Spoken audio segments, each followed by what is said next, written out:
এইটা normal crockery unit যেগুলো আমরা সচরাচর দেখে থাকি সেইটার থেকে অত্যন্ত আলাদা, কারণ নর্মাল ক্রকারি ইউনিট শুধুমাত্র একটা ডিসপ্লে ইউনিট থাকে, কিন্তু এখানে আমরা স্লাইডিং ফোল্ডিং একটা গোটা ডাইনিং টেবিল ইন্টিগ্রেট করেছি, সেটা এক্ষুনি দেখাচ্ছি, যেটা কিনা এক হাতে এরকম ভাবে অনায়াসে খুলে চলে আসে। তো এইভাবে এটা সেট হয়ে যায়। তো এরপরে 4জন কি 5জন অনায়াসে এখানে বসে তাদের ডিনার কি লাঞ্চ করতে পারে। তো এবং এটা তো আমরা খোলাটা দেখালাম, এবং এর আরেকটা জিনিস হচ্ছে এটা অনায়াসে এখানে দুটো সুইচ রয়েছে, সেই দুটো সুইচ টানলেই আবার যেরকম যে জায়গায় ছিল সেই জায়গায় চলে যায়।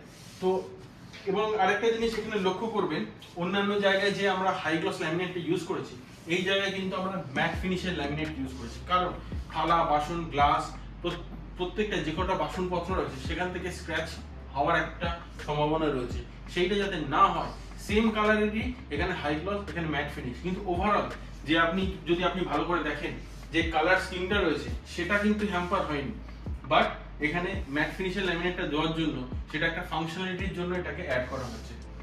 তাছাড়া আপনি যদি দেখেন পাশে সুন্দর অ্যালুমিনিয়াম প্রোফাইল ফ্রেমের গ্লাসের একটি ক্রকারি ডিসপ্লে ইউনিট করা আছে, যেখানে গ্লাসের নানা রকম সেলফ রয়েছে, উপরে দুটি লাইট দেওয়া রয়েছে, যেটা দিয়ে আপনার যে ডিসপ্লে যে জিনিসপত্রই রাখবেন সে আপনার শোপিস হতে পারে বা অন্যান্য ভ্যালুয়েবল আইটেম হতে পারে, সেটা খুব সুন্দর লাগবে একটা উপর থেকে লাইট। প্লাস এখানে ড্রয়ার রয়েছে, পাল্লা রয়েছে, এখানে একটা স্টোরেজ রয়েছে। আর একটা বিশেষ জিনিস বলবো, আপনি যদি ভালো করে দেখেন এই যে ডাইনিং টেবিলের যে আয়তনটা আর প্লাস এই গ্লাস যে ডিসপ্লে ইউনিটটার আয়তনটা, দেখুন দুটোই কিন্তু ইকুয়াল। ইভেন এই সাইডের যে আয়তনটা আর এর যে আয়তনটা দুটো কিন্তু প্রপোর্শনেট। তো এরকম নয় যে এটা প্রপোর্শনেটলি পুরো করে ডিজাইন করা হয়েছে, আর এটাই হচ্ছে এই ক্রকারি ইউনিটটার মেইন স্পেশালিটি।